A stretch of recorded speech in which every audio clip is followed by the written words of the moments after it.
This is Charm's Canadian Love Map, the show that uncovers incredible Canadian love stories. Tell people you love them. If we all amplify the love that we have, we can really change the world around us. I love love. Hi, I'm Nancy Regan, your host. And thanks to Charm Diamond Centers, we've spent nearly 10 seasons sharing the stories that shape us. This season, we're digging even deeper, chasing the spark behind every connection. The unexpected reunions, the little moments, and the bold leaps of faith.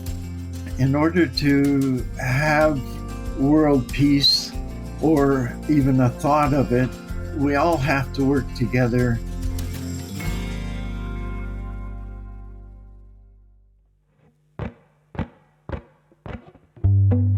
You know, weddings can sometimes, well, a lot of the time, they come with a lot of negative connotations to them because it's the family gets involved and it's not necessarily always an easy thing. It can be messy, but trying to navigate that's not simple. I understand that, but it's trying to find, your balance in that and remember that it's about you. It's about two people.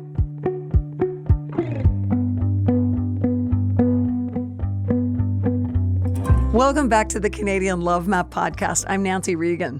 You know the old saying, first comes love, then comes marriage? Well, that may not be true for all couples, but it is true that weddings are big today. My guest is an expert in the field, a wedding journalist who's also a social media content creator in the business of love.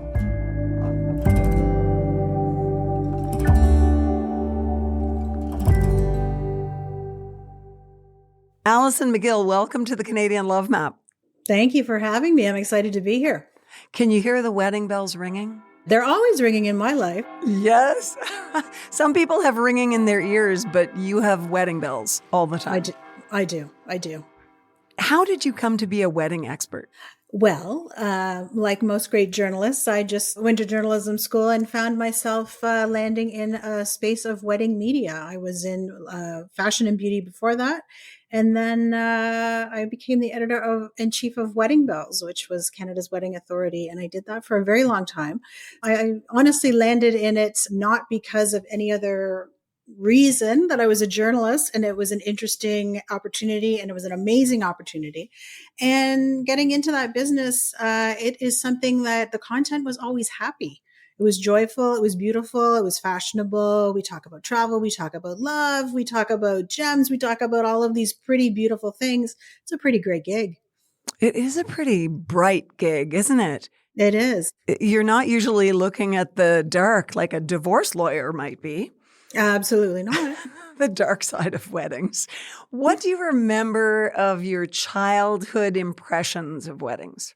Childhood impressions of weddings, that's interesting. My parents were, I think, maybe beyond high school sweethearts. They started dating, yes, when they were 13 and 15. So my parents got married when they were in their 20s, which was quite young. And so that was my first impression of weddings, obviously, was looking at their photos.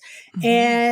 And my parents always just had this amazing relationship and energy between them. And it was something that was, it really set the bar for me in terms of, what I thought marriage and romance and all of that sort of looked like. Like my parents were very loving people and they had an amazing relationship together and they were very much a team in everything that they did. So that really sort of shaped a lot about how I thought about relationships and marriage. And they didn't have a huge splashy wedding. They were private people. So for the time they had like a nice size wedding, but it was small and it was very them. It was very them. What are the memories you have of looking at the photos of their wedding? What sticks out for you? Well, it's kind of funny that you asked me that because the photography from the wedding stands out because this is something my mother always particularly made note of. They had a photographer for the wedding who was a family friend and lovely man, but didn't really capture the moment. So funny enough, there's not a ton of photos of my parents together. So that is a real takeaway from that wedding. My mom always joked that we should have a redo on that just for the photos. But, their wedding was like, they were married in the 60s. They had a very sort of, classic, almost kind of kitschy. My mom had the beehive. Her wedding dress was beautiful. It was simple. But the photography from their wedding is really something that's funny. And everybody that segues to talking about I hate when I hear people have regrets. I don't like regrets in life, period. But wedding seems to be something that a lot of people say, I wish I had of insert whatever that is. I think that's getting Mhm. a little less now because a lot of people have planners. We have social media. There's a lot more thought put into things. So people don't necessarily sort of have regrets, but that's something that can happen. It's just something that over the years, my mom, like, she never let it go. And I don't blame her. I don't blame her either. I picture all these photos of her with other people and your dad with other people. That's right. There's sort of from a distance. There's lots of like the receiving line shot because that was very much the thing back then. So there's like lots of people. There's all the families captured, but there. I mean, maybe it was predating sort of the candid moments, if you will. But yeah, there's maybe a handful of photos of them together, which is kind of funny looking back on it. But at the time, it obviously was a sore point because I heard about it from a very early age. The good news is the relationship thrived just the same. Absolutely did. Right? It wasn't an age where they were doing selfies and it wasn't so much about broadcasting to the world how they were, but I can understand why she would have liked to have been able to look back on pictures of the two of them. When you went into journalism school, did you have any inkling that you would end up in the realm of love? Zero inkling. It's just the way that the road took me, and like what a amazing path that it paved for me. It's an incredible industry, full of really creative, interesting people. I love that it really touches on all the things that I had mentioned. There's the fashion component, there's the travel, there's the lifestyle, and there's the emotional component, which is a huge one. And sharing people's stories and helping them sort of get into the zone for that day. As I said, I don't like to hear regrets and negativity. And I think that, weddings can sometimes, well, a lot of the time they come with a lot of negative connotations to them because it's the family gets involved and it's not necessarily always an easy thing. It can be messy, but trying to navigate that's not simple. I understand that, but it's trying to find, your balance in that and remember that it's about you. It's about two people. So you were with a wedding magazine for almost 20 years. Yes. What did you learn during that time? And how did your views of weddings and marriage shift? It's interesting because I'll tell you that when I got married, which was in 2009, I had the smallest wedding possible. I had what would be called a micro wedding now. So it was just my husband and I and my parents. And that was exactly the wedding that we wanted. That was who we were. It just spoke to us.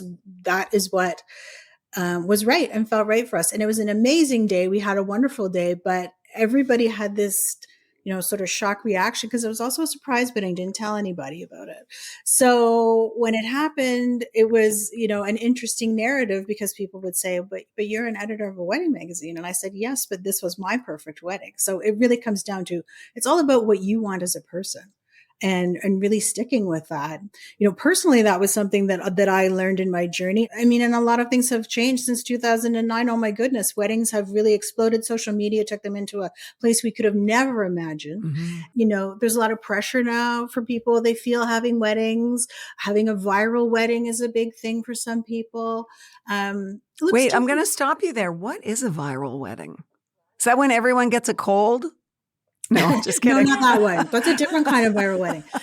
The viral wedding is exactly that, like going viral on social media with your wedding. So, a lot of people have a goal of that. And, we can get really so much to talk about, Nancy. We can get into talking about like people hire content creators now for their weddings. So they have every moment covered so they can have that viral wedding day. I mean, that's what I'm saying. Social media has really taken weddings to a level that, were unimaginable. So is it more performance art than love in action? Can be. I hate to say that. I hope it's not. I hope there's performance art with heart. That is what it should be. There's lots of things that, whether it's a fashion story, whether it's like an insane cake that's like, I don't know, 12 layers high and you're cutting it with a saber. A lot of cultural traditions come in and representing that. So it's a really interesting time to get married. And it doesn't mean that bigger is better. Like, I gravitate towards intimate and cozy and meaningful. And a lot of people are into that. it's a generational shift we're seeing happening. Gen Z is starting to get married. They have a different perspective than millennials did. For Gen Z, a lot of them like a small wedding because it's cost effective and they're mindful of their spending. They're also mindful of sustainability. And a lot of people don't really, for as many people as we talk about that want to be a social media star, there's just as many or more that want to just don't have all that attention on them because a wedding, all eyes are on you. That's a lot of pressure. And then it does seem like performance. Exactly. I'm curious, having been the editor of a wedding magazine and Mm-hmm. choosing to have that intimate ceremony, was Mm-hmm. that partly because you could see, okay, it's not all about the frills. Like in the magazine, of course, you would focus a lot on all the different layers of frills around a wedding. Mm-hmm. What was it that made you, apart from your own views with you and your husband, I'm sure, Mm-hmm. what was it that made intimate the right style for you? It was really about who we are as people. Like we are personally having a career that was fairly forward facing and public and full of, events and amazing things. I like to have my private side to me, and and I think, especially now we're talking like privacy is really our last luxury, right? It's allowing ourselves to have those moments that are just for us. So it really had nothing to do with what I saw in my job. I loved seeing how people celebrate. I love, small, I love large, I love over the top weddings. They all have a place, but it's really about what's the fit for you. And that was the reason for me. What are some of the most interesting, and that can also be bizarre or it can be intriguing, any adjective you like, weddings that you have covered or seen over the years? Wow, so many. I really love the weddings that, there's the ones that are completely over the top, that have the incredible details, the floral installations, the no expenses spared. We're into the era of the wedding wardrobe. So it's like where the bride and groom have multiple outfits for the day. But I love those weddings. The weddings that always resonate with me are the ones that have a real connection back to family and sort of something about that. I did a wedding for the Kit, who I work with, and it was actually one of the editors at the time that worked at the Kit, and she wore her grandmother's wedding dress that was over 100 years old. Which is really Wow. incredible. And it actually, didn't need a ton of restoration to it. It had been sort of saved and kept in amazing condition. And just the story, she had an amazing story behind all of that and how meaningful it was. And those are the things that resonate with me. This podcast is made possible by the support of Charm Diamond Centers. As a proudly Canadian-owned company, they care deeply about shining a light on love.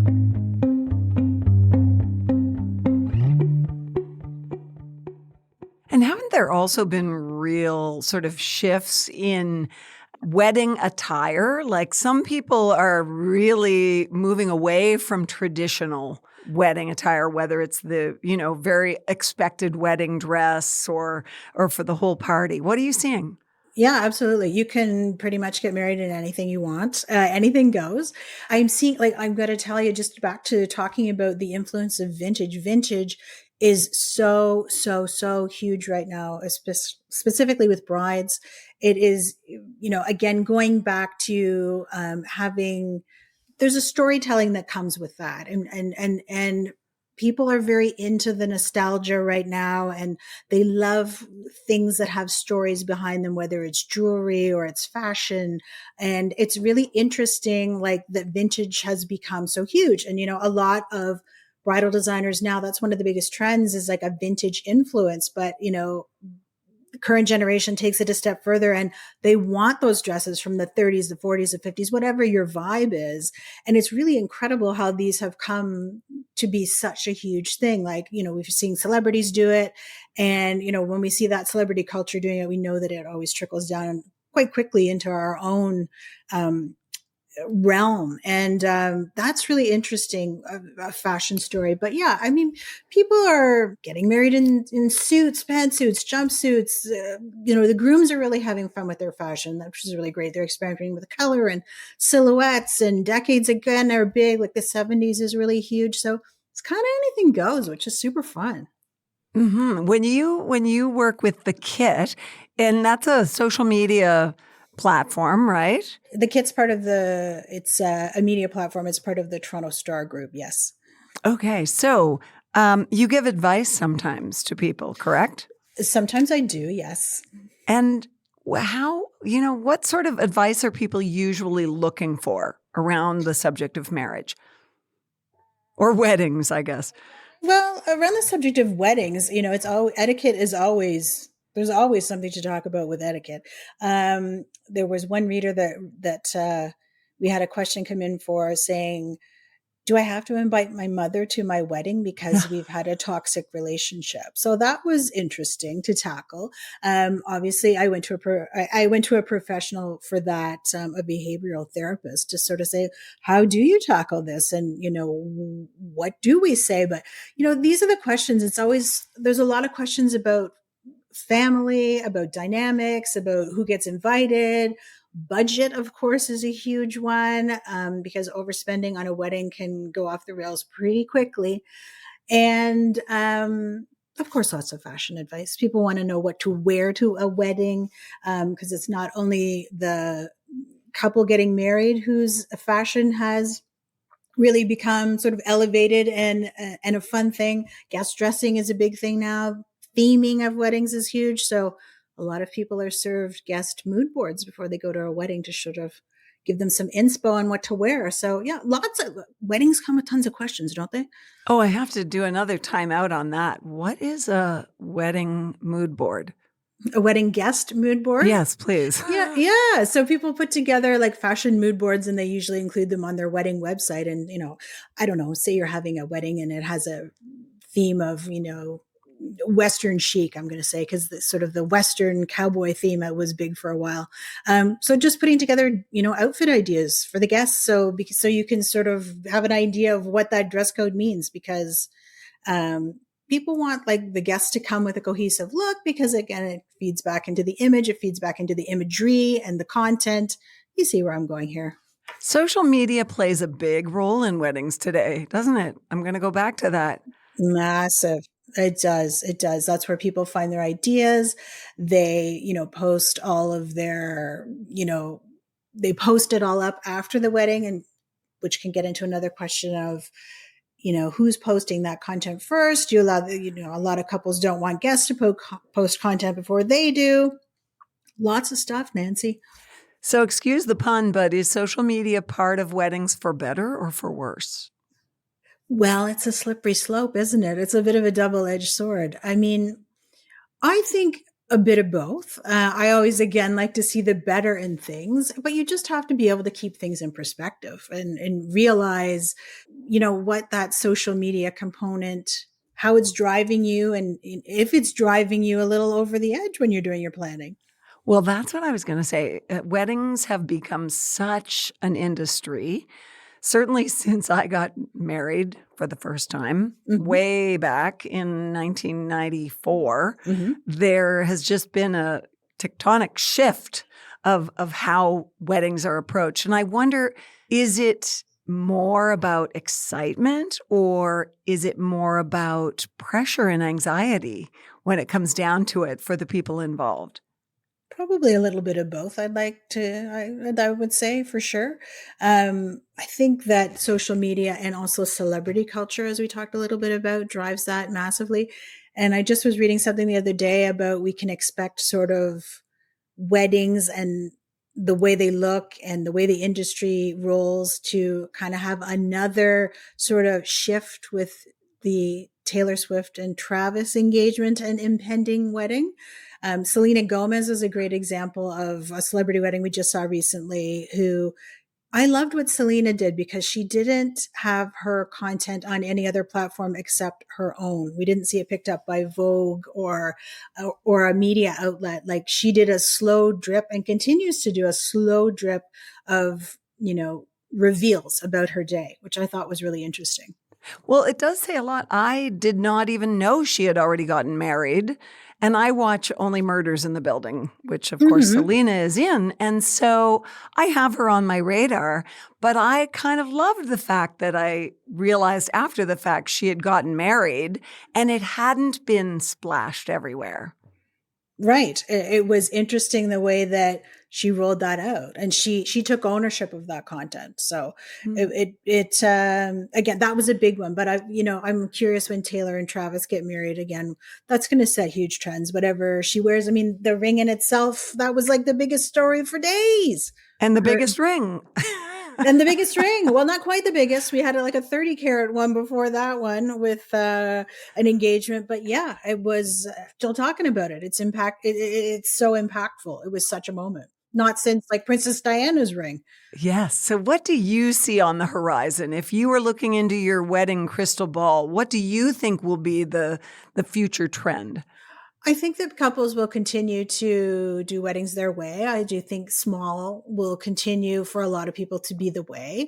And again, when we talk about the size of weddings, another thing impacting it is people want to have money to enjoy those life experiences because travel is important and all of that. So I think that weddings, they're going to continue to be on an up trajectory. They're going to continue to gain momentum. They're going to continue to be like really, they really have found their groove on the social platforms. And I think it's great. But again, it's sort of keeping real about it all. And as if you're at that phase in your life where you're engaged and you're going to get on with the next phase of wedding planning, just ground yourself and enjoy your engagement. That's another thing. Like, just take the time and enjoy that time together.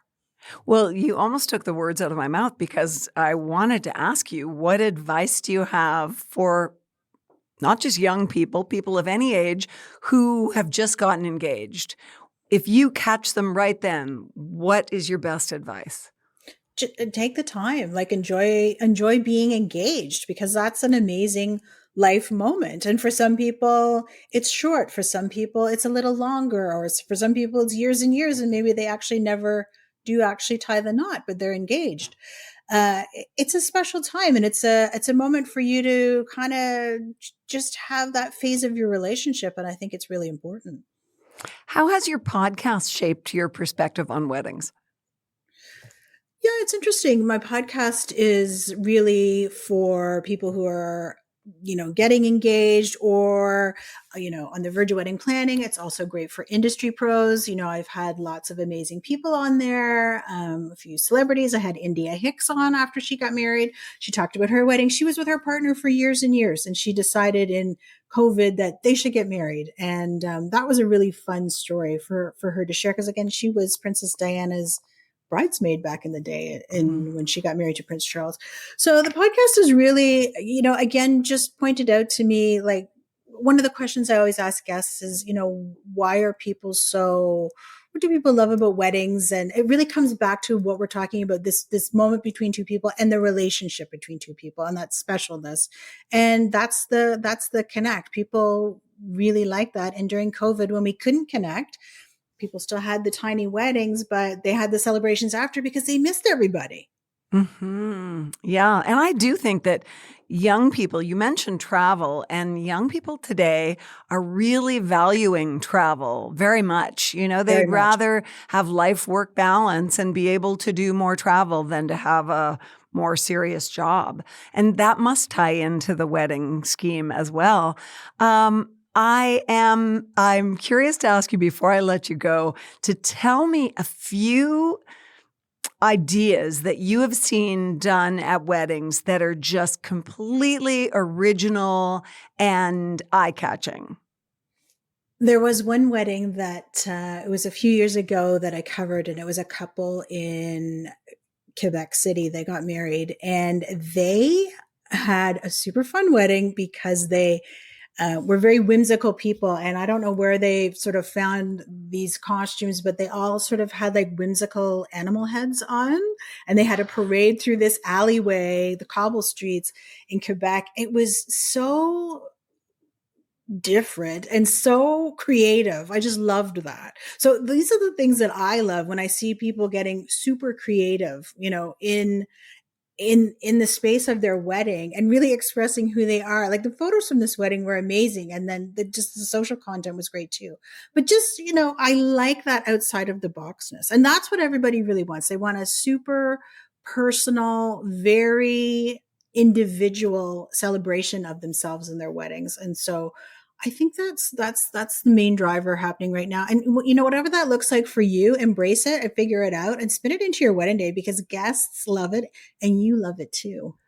And that's it. It's about the guests loving it. And if the guests are going to love it, it's got to have something a little bit different and a lot memorable, right? You Absolutely. want people to remember your wedding as different from all those other weddings that they go to.